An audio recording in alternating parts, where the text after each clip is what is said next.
दोस्तों, हालिया समय में अभी कुछ दिन पहले ही साउथ कोरिया के प्रेसिडेंट यून सुक योल ने अपने कंट्री में मार्शल लॉ लगा दिया। 3 दिसंबर की बात है। और उसको लगाने के बाद जो आप देखिए कि जो ये फौज है वो पार्लियामेंट में आ गई और जो लॉ मेकर्स हैं उनको धकेल के अलग कर दिया। फिर भी कुछ लॉ मेकर्स ने जैसे तैसे पार्लियामेंट में वो गए और वहाँ पर मार्शल लॉ को हटाने का एक लेजिस्लेशन पास करा दिया। और ये साहब जो हैं यून सुक योल जो प्रेसिडेंट हैं फिलहाल साउथ कोरिया के, इन्हें अपनी मार्शल लॉ वापस लेनी पड़ी। अब इनके खिलाफ पूरे कंट्री में प्रोटेस्ट हो रहे हैं। खुद इनकी पार्टी के लोग भी इनके खिलाफ हैं और इनके खिलाफ इम्पीचमेंट लाई गई है एक बार, जिससे ये बच गए बाल बाल, लेकिन अब दूसरी इम्पीचमेंट लाई जा रही है। साउथ कोरिया में ये पहले प्रेसिडेंट नहीं हुए हैं कि जिन्होंने मार्शल लॉ लगा दिया हो और देश में जो डेमोक्रेसी है उसको ख़त्म करने की कोशिश की हो।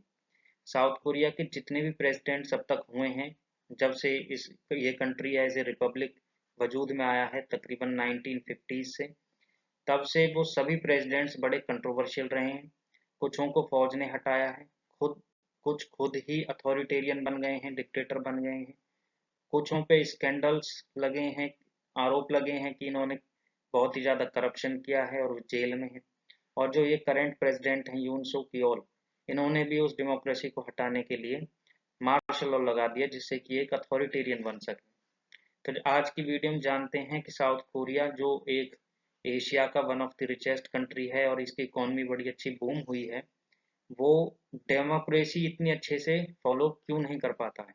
एक डेमोक्रेटिक कंट्री होते हुए भी इसकी जो डेमोक्रेसी है वो हमेशा खतरे में क्यों नजर आती है, देखते हैं। Troubled south Korean presidency.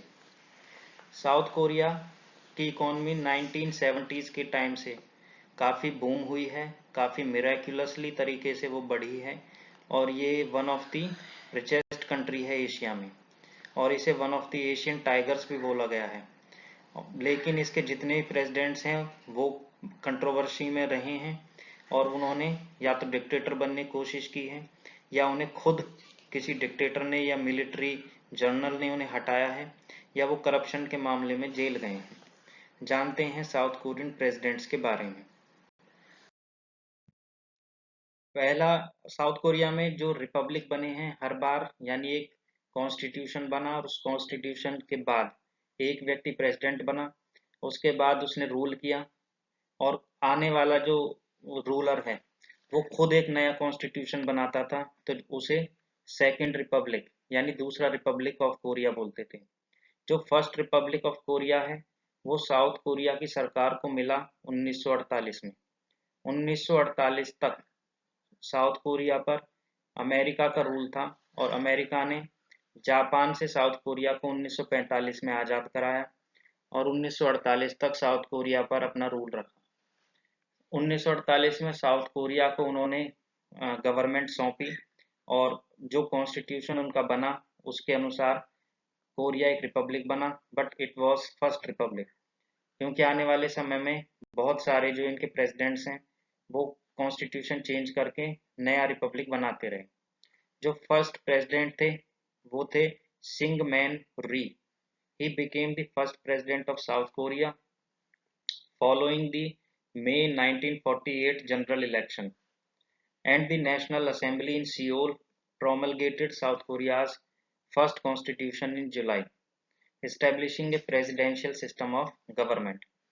South Korea की जो पार्लियामेंट है वो उसे नेशनल असेंबली बोलते हैं और इसकी जो कोर्ट है, सुप्रीम कोर्ट है, उसे कॉन्स्टिट्यूशनल कोर्ट बोलते हैं। The First Republic claimed sovereignty over all of Korea, but only controlled Korea south of the 38th parallel until the end of the Korean War in 1953। जैसा कि हम सभी जानते हैं कि साउथ कोरिया और नॉर्थ कोरिया एक यूनिफाइड कोरिया हुआ करता था। उसको जब जो नॉर्थ हिस्सा है वो कम्युनिस्ट रशिया और चाइना के अंडर में आके वो अलग हुआ और जो साउथ है वो अमेरिका और वेस्ट के अंडर में आके अलग हुआ। इन दोनों के बीच की जो लाइन है, जो बॉर्डर है, उसे 38 पैरेलल बोला जाता है। कोरियन वॉर 1950 में स्टार्ट हुआ था और 1953 में खत्म हुआ। The first republic was characterised by Rhee authoritarianism and corruption. जो ये पहले ही प्रेसिडेंट हैं, इन्होंने शुरू से ही डिक्टेटर बन गए ये और करप्शन चालू कर दिया। यानी अभी साउथ कोरिया वजूद में आया है और फर्स्ट प्रेसिडेंट बने हैं वो भी अथॉरिटेरियन बन गए। By the late 1950s, growing political instability and public opposition री के खिलाफ जो है 1950 के अंत में पॉलिटिकल इंस्टेबिलिटी की वजह से बहुत सारा पब्लिक ऑपोजिशन हुआ। The April revolution in April 1960 led to Ree's resignation and the transition to the Second Republic of Korea। 1960 के अप्रैल की क्रांति में जो री हैं उनको इस्तीफा देना पड़ा और वो एग्जाइल कर गए, देश से बाहर भगा दिए गए, हवाई चले गए। हवाई अमेरिका का एक प्रांत है, एक आइलैंड है, वहां पर 1965 में उनकी मृत्यु हुई और 1965 से नया कॉन्स्टिट्यूशन बना, नया रिपब्लिक ऑफ कोरिया बना जिसे बोलते हैं second Republic of Korea.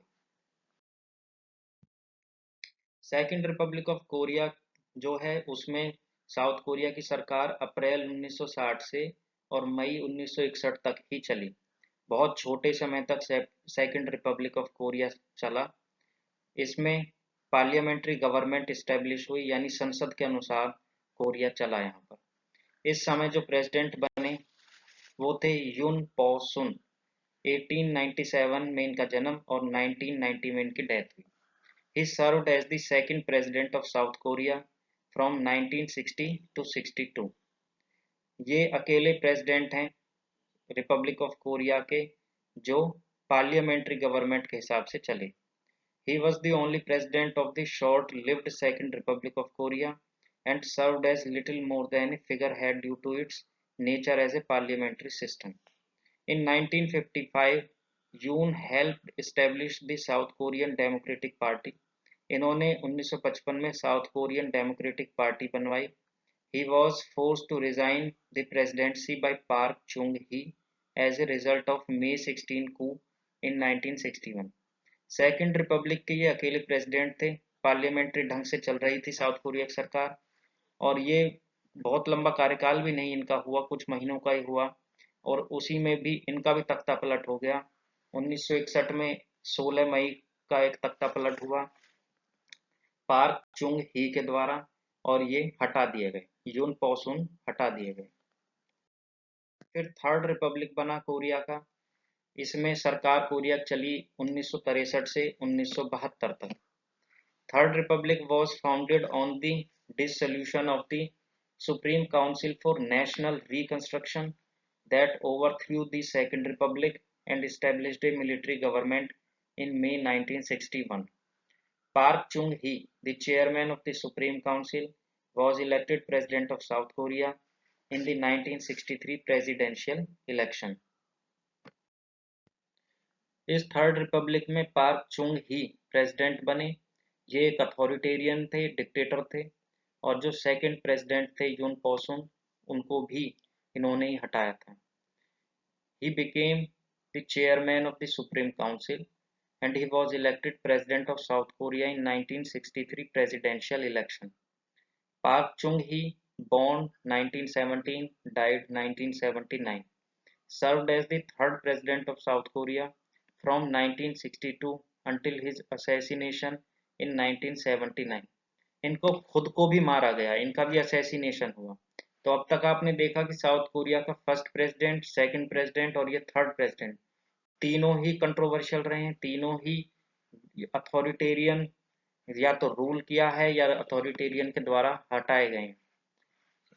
Park Chung ही का भी असैसिनेशन हुआ 1979 में और इन्होंने सत्ता कब हासिल की थी, जो 16 मई का कू किया था 1961 में।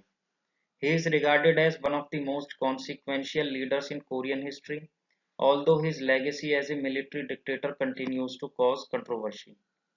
Park began a series of economic reforms that eventually led to rapid and unprecedented economic growth and industrialization, a phenomenon that is now known as the miracle on the Han River। South Korea में एक हान river बहती है उस हान river के साथ साथ इतनी इंडस्ट्रियलाइजेशन हुई इनके समय में, इकोनॉमिक ग्रोथ साउथ कोरिया की इतनी हुई कि साउथ कोरिया की इकोनॉमी बहुत ज़्यादा मिरेक्युलसली ढंग से बढ़ी आगे को, और उसे बोला गया miracle on the Han river. This made South Korea one of the fastest growing economies of 60s and 70s। This era also saw the formation of chaebols. South Korea में इस समय में जब इंडस्ट्रियलाइजेशन हुआ 60 और 70 के दशक में, तो वहाँ एक कॉन्सेप्ट उभर के आया चाय बोल्स का। यहाँ पर कुछ फैमिली जो बड़ी अमीर फैमिली होती थी, वो सरकार उन्हें प्रोजेक्ट देती थी बड़े बड़े, और उन्हीं की कंपनियां आज साउथ कोरिया की सबसे बड़ी कंपनी है। यही सिस्टम जापान के अंदर भी फॉलो होता है, और वहाँ इस सिस्टम को बोला जाता है जाइबात्सु। Examples of significant chaebols include Hyundai, LG, Samsung। Park Gwen high इन्हीं की बेटी हैं, वो भी आगे चल के साउथ कोरिया के प्रेसिडेंट बनी, और फिलहाल वो जेल में हैं। उन्होंने भी साउथ कोरिया का सबसे बड़ा करप्शन और स्कैंडल किया है, और अब वो फिलहाल जेल में हैं कई सालों के लिए। In 1972, Park declared martial law after carrying out a self coup। 1972 में प्रेसिडेंट पार्क ने भी एक मार्शल लॉ लगाया, जैसे आज के प्रेसिडेंट यून यून सुखियोल ने भी लगाया है 2024 में। He then introduced the highly authoritarian Yushin constitution. इन्होंने जो अपना यूशिन कॉन्स्टिट्यूशन चलाया, वो बहुत ही अथॉरिटेरियन था, बहुत ही स्ट्रिंजेंट था, ड्रैकोनियन था, ushering in the fourth Republic. और उससे थर्ड रिपब्लिक की जगह पे फोर्थ रिपब्लिक स्टार्ट हुआ। Now ruling as a dictator, he constantly repressed political opposition and dissent and completely controlled the military। पूरी तरीके से मिलिट्री को और अपोजिशन को और हर प्रकार की freedom of speech and expression को इन्होंने कंट्रोल किया। 1979 में, इन 1979, उनको उन्हीं के एक क्लोज फ्रेंड किम जे ग्यू, जो डायरेक्टर ऑफ केसीआई थे, उन्होंने इनको इनका असैसिनेशन कर दिया, इनकी हत्या कर दी। फॉलोइंग दी बुसान मासान अपराइजिंग, एक बुसान मासान अपराइजिंग हुई थी, उसके बाद इनकी हत्या की गई। फिर फोर्थ रिपब्लिक जो स्टार्ट हुआ, वो 1972 से 1981 तक चला। इसमें जो प्रेसिडेंट बने वो थे चॉय क्यू हा। He was born in 1919 and died in 2006। He served as the fourth president of South Korea from 1979 to 1980। Choi was forced to resign soon after a coup and Gwangju uprising। चॉय जो थे, इन्हें भी जबरदस्ती ने हटाया गया, resign इन्होंने किया। एक ग्वांगजू अपराइजिंग हुई थी, एक स्टूडेंट्स लेड मूवमेंट हुआ था ग्वांगजू में, उसमें बहुत ज़्यादा क्या नाम है कैजुअलिटीज हुई, डेथ्स हुई, और उस ग्वांगजू अपराइजिंग के बाद जो कू हुआ, उसमें इनको हटा दिया गया। फिफ्थ रिपब्लिक ऑफ कोरिया बना, और वो उसमें जो सरकार चली वो 1981 से 1988 तक चली। इसमें जो प्रेसिडेंट निकल के आए वो बने चुन डू हॉन 1931 से 2021।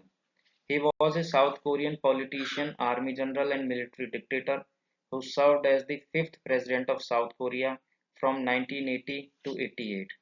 एक समय ये आप ऐसा भी देखिए कि इस समय बड़े ही स्ट्रॉन्ग लोग रूल कर रहे थे, तो जो डेमोक्रेटिक कंट्रीज थी उनमें भी जो रूलर्स थे वो ऑलमोस्ट डिक्टेटर बन गए थे। ये समय ही ऐसा है। इसमें इंडिया में भी इंदिरा गांधी एक बहुत पावरफुल रूलर के तौर पर रूल कर रही थी। पाकिस्तान तो हमेशा से ही मिलिट्री रूल के अंडर और डिक्टेटोरियल रूल के अंडर रहा है। अफ्रीका का तो इतिहास ही रहा है कि वहाँ हमेशा ही मिलिट्री रूलर रहते हैं। तो ये समय चल भी ऐसा ही रहा था। Chun used power after the 1979 assassination of president Park Chung Hee. इन्होंने 1979 में जो पार्क चुंग ही की हत्या हुई थी, उसके बाद सत्ता पलट की। Park was himself A military dictator who had ruled since 1961। Chun orchestrated the 12 December 1979 military coup, then cemented his military dictatorship in the 17 May 1980 military coup, in which he declared martial law and later set up a concentration camp for purification education। चुन ने 12 दिसंबर 1979 का military कू orchestrate किया और उसके बाद अपनी military dictatorship को strong किया, इस्टेब्लिश किया 17 मई 1980 के मिलिट्री कू से, जिसमें इन्होंने मार्शल लॉ डिक्लेयर किया एंड कॉन्सेंट्रेशन कैंप बनाए for purificatory education. He established the Fifth Republic of Korea on 3 March 1981. He governed under a constitution somewhat less authoritarian than Park's Fourth Republic, but still held very broad executive power and used extreme violence to maintain it. During his tenure, South Korea's economy grew at its highest rate ever, achieving the country's first trade surplus in 1986. तो बेशक ये dictators चल रहे थे, लेकिन इनके किए गए कुछ रिफॉर्म्स की वजह से साउथ कोरिया की जो इकोनॉमी थी वो काफी स्ट्रांगली आगे जा रही थी। तो इनके टेन्योर में भी साउथ कोरिया की जो ग्रोथ रेट थी वो हाईएस्ट थी। After the June struggle democratisation movement of 1987, Chung conceded to allowing the December 1987 presidential election to be free and open. It was won by his close friend and ally Roh Tae-woo, who continued many of Chun's policies during his own rule into the 90s. He died at the age of 90. He is called Butcher of Gwangju. Gwangju का butcher भी कहा जाता है चुन dough हान को। Sixth Republic starts from 1988 and continues till now. अब जो चल रहा है वो सिक्स्थ रिपब्लिक चल रहा है, यानी जो constitution of Republic of Korea चल रहा है वो 6वीं बार जो बना है वो चल रहा है। और अब जो प्रेसिडेंट्स हैं 1988 से वो अब तक वो सिक्स्थ रिपब्लिक के ही प्रेसिडेंट बोले जाते हैं। All the presidents from 1988 are presidents of sixth republic. Roh Tae Woo 1932 से 2021 was a South Korean army general and politician who served as the sixth president of South Korea from 1988 to 93। एक चीज और हुई है six Republic से, constitution में ऐसा कर दिया गया है कि एक प्रेसिडेंट 4 साल के लिए प्रेसिडेंट बनेगा, जो कि एक नॉर्म बन गया है, और उसके बाद वो दोबारा प्रेसिडेंट नहीं बनेगा, यानी 4 साल बाद दूसरा प्रेसिडेंट बनेगा। प्रेसिडेंट्स अभी भी आप देख रहे हैं कि आर्मी जनरल वगैरह ही आ रहे हैं। He was the first democratically elected president of South Korea. Roh played a key role in the December 1979 military coup that brought Chun to power and supported Chun's violent crackdown of the Gwangju uprising in 1980. He died at 88। जो ये रोह थे, ये जो पिछले dictator हैं चुन, उनके दोस्त थे, और इन्होंने ग्वांगजू अपराइजिंग में बहुत क्रैकडाउन करवाया, और जो 1979 का मिलिट्री कू है वो भी उसमें पूरा साथ दिया। He died at age of 88। फिर नेक्स्ट प्रेसिडेंट बने किम Yong Sam 1927 to 2015। He is often referred to by his initials YS। Served as the 7th president of South Korea from 1993 to 98। Was one of the most powerful rivals to the authoritarian regimes of Park Chung-hee and चुन Doo horn.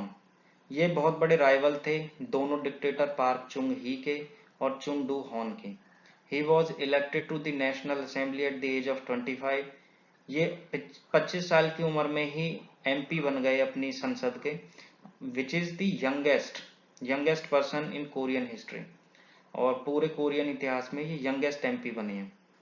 Eight the final years of his presidency, Kim had been widely blamed for the collapse of Seongsu Bridge and the Sampung department store and the downturn and recession of the South Korean economy during the 1997 Asian financial crisis, which forced South Korea to accept tens of billions of dollars in unpopular conditional loans from the IMF। इनके समय में 1997 का जो Asian financial crisis है वो आया, जिसमें south Korea की इकोनॉमी भी बहुत बुरे झटके उसको लगे, जिससे इनकी पॉपुलैरिटी खत्म हुई। इन्हें आईएमएफ के पास साउथ कोरिया की सरकार को जाना पड़ा और आईएमएफ से इन्हें लोन लेना पड़ा। फिर जो प्रेसिडेंट बने वो थे किम डे जूंग 1924 से 2009। He served as the 8th president of South Korea from 1998 to 2003। Kim was the first opposition candidate to win the presidency. At the time of his inauguration in 1998, he was 74 years old, making him the oldest president in Korean history. He promoted the Sunshine Policy, a policy of détente towards North Korea, and held the first ever inter-Korean summit with North Korean leader Kim Jong-il in June 2000. इन्होंने एक sunshine policy चलाई जिसमें इन्होंने north Korea के साथ piece proposals किए, यानी north Korea के साथ सुलह करने की कोशिश की। उसी के तहत ये नॉर्थ कोरिया के जो लीडर हैं, जो रूलर हैं, डिक्टेटर किम जोंग इल, उनसे मिले सन 2000 में। He was a 2000 Nobel peace prize recipient. इसी बात से इन्हें 2000 का नोबेल पीस प्राइज भी मिला। he become and then he became first South Korean to be awarded a Nobel Prize। और इनके बाद ये साउथ कोरिया के पहले नोबेल प्राइज विनर बने। इनके बाद सेकंड प्राइज जो नोबेल प्राइज मिला है वो साउथ कोरिया के किसी व्यक्ति को वो मिला है हान कैंग को इन 2024 फॉर लिटरेचर। ये एक लेडी है शायद, और इनको 2024 में लिटरेचर के फील्ड में साउथ कोरिया में नोबेल प्राइज मिला है। फिर व्यक्ति जो प्रेसिडेंट बने वो थे रोह मू ह्यून, GOM, 1946 से 2009। Served as the ninth president of South Korea between 2003 and 8, Roh himself was the first South Korean president to be born after the end of Japanese rule in Korea. From 1910 to 1945, Korea was ruled by the Empire of Japan under the name Joseon, the Japanese reading of Joseon। 1910 से 1945 के बीच में Korea पर Japan का rule था। Japan एक बहुत बड़ी शक्ति बन गई थी। जापान पहले तो पूरी दुनिया से संपर्क ही नहीं रख रहा था, उसके बाद जब अमेरिका ने प्रेशराइज किया तो जापान ने फिर आसपास के देशों को हराना चालू किया, टेरिटोरियल एक्सपेंशन किया। तो उसमें उसने कोरिया को भी कब्जाया, चाइना को भी कब्जाया और रूस को भी हराया। तो काफ़ी बड़ी शक्ति जापान बन गई थी। तो उसी में जापान ने 1910 से 1945 तक कोरिया को कब्जाए रखा। फिर वर्ल्ड वॉर 2 में जब जापान की हार हुई तो अमेरिका ने 1945 से 48 तक कोरिया का शासन चलाया और उसके बाद 48 में कोरिया को सत्ता सौंपी। और जो फर्स्ट प्रेसिडेंट बने थे वो खुद अथॉरिटेरियन बन गए और वहां से जो है डिक्टेटरशिप चालू हुई और हटाओ और नया बनो ये वाली पद्धति चालू हो गई। Japan first took Korea into its sphere of influence during the late 1800s. Both Korea, yani Joseon, and Japan had been under policies of isolationism, with Joseon being a tributary state of King China. However, in 1854, Japan was forcefully opened by the US. It then rapidly modernized under the Meiji Restoration, while Joseon continued to resist foreign attempts to open it up. Japan eventually succeeded in opening Joseon with the unequal Japan-Korea Treaty of 1876. Japan defeated China in the 1894-95 First Sino-Japanese War. Japan then defeated Russia in the 1904-1905 Russo-Japanese War. Rohu committed suicide on 23 May 2009 when he jumped from a mountain cliff behind his home। ये ऐसे president है जिन्होंने suicide कर ली कूद के, अपने घर के पीछे से पहाड़ से कूद गए नीचे। नेक्स्ट जो प्रेसिडेंट हैं वो बने ली म्यूंग बाक। वो अभी भी जिंदे हैं, born 1941, often referred to by his initials MB। He served as the 10th president of South Korea from 2008 to 13। Before his presidency, he was the CEO of Hyundai Engineering and Construction and the mayor of Seoul from 2002 to 6। Seoul आप जानती हैं south Korea की राजधानी है। Lee altered the South Korean government's approach to North Korea, preferring a more hardline strategy in the wake of increased provocation from the North, though he was supportive of regional dialogue with Russia, China, and Japan. Under Lee, South Korea increased its visibility and influence in the global scene, resulting in the hosting of 2010 G20 Seoul Summit। 2010 का जो G20 summit है वो south Korea में हुआ, ली Mueang बाक के ही tenure में। On 22 March 2018, Lee was arrested on charges of bribery, embezzlement, and tax evasion alleged to have occurred during his presidency. इन पे भी वही करप्शन के चार्ज चले और इन्हें अरेस्ट कर लिया गया। Lee's arrest occurred roughly a year after the arrest of former President Park Geun-hye, who was arrested on charges stemming from the 2016 South Korean political scandal. इनसे एक साल पहले ही जो फॉर्मर प्रेसिडेंट थी पार्क गेन हाई, उन पे भी वो भी अरेस्ट हो चुकी थी। Lee was convicted on 5 October 2018 and sentenced to 15 years in prison. Current president pardoned his 15 years of term. जो अब के प्रेसिडेंट हैं यून सुक्योल, उन्होंने इनकी 15 साल की तो सजा माफ ही कर दी है, वरना ये भी खूब जेल में सड़ते। फिर बनी park gain high, born 1952, served as the 11th president of South Korea from 2013 to 17. Park was the first woman to be elected president of South Korea. She was also the first South Korean president to be born after the founding of South Korea. तो काफी first achievement है इनके लिए कि पहली महिला president बनी south Korea की, और साउथ कोरिया की पहली ऐसी प्रेसिडेंट बनी जो साउथ कोरिया जब से वजूद में आया है उसके बाद की इनका जन्म है। Her father Park Chung Hee was president from 1963 to 79। इनके जो पिताजी थे पार्क चुंग ही, उन्होंने वो डिक्टेटर थे 1963 से 79 तक। 79 में उनकी हत्या करवाई गई। He served 5 consecutive terms after he seized power in 1961. On 9 December 2016, Park was impeached by the National Assembly on charges related to influence peddling by her top aide, Choi Soon-sil. इनको भी impeachment से हटाया गया है, जैसे आज के president के खिलाफ impeachment लाई जा रही है। The Constitutional Court upheld the impeachment by a unanimous 8-0 ruling on 10 March 2017, thereby removing Park from office, making her the first Korean president to be so removed. On 6 April 2018, South Korean court sentenced her to 24 years in prison, later increased to 25 years, for corruption and abuse of power. On 24 December 2021, it was announced that she would receive a pardon on compassionate grounds from South Korean President Moon Jae-in.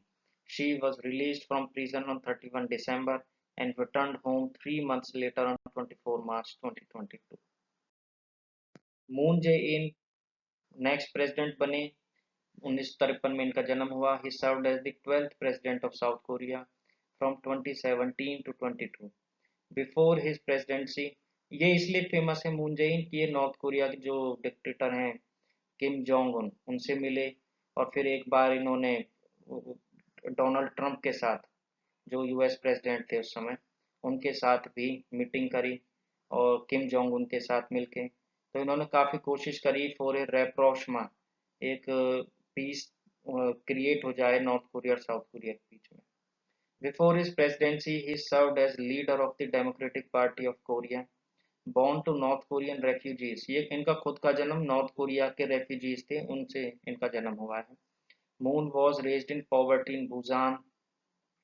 In 2012, Moon was a candidate for the Democratic United Party in the 2012 presidential election, which he lost to Park Geun-hye, in which Park was aided by the National Intelligence Service (NIS).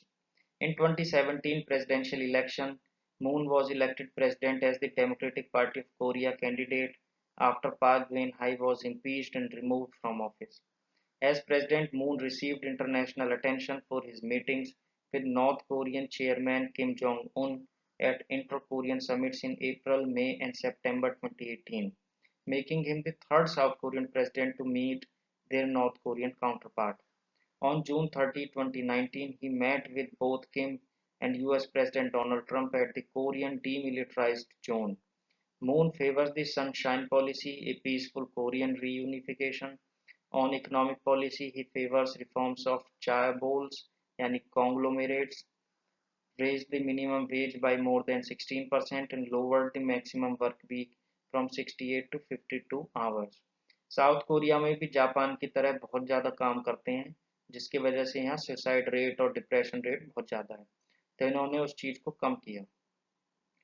During COVID-19 pandemic in South Korea, Moon received praise domestically and internationally. His party won a historic victory in 2020 South Korean legislative election. Next जो बने वो थे यून सुक योल। जो कि आज के करंट के प्रेसिडेंट हैं, और इन्होंने मार्शल लॉ लगा के अपनी ख्याति प्राप्त करी है। He was born in 1960, is a South Korean politician and attorney who has served as the 13th president of South Korea since 2022. 13वें president है, नंबर 13 इनके साथ जुड़ा हुआ है। A member of the People Power Party, he previously served as the Prosecutor General of South Korea from 2019 to 21 under his presidential predecessor, Moon Jae-in. He played a key role in convicting former Presidents Park Geun-hye and Lee Myung-bak of abuse of power.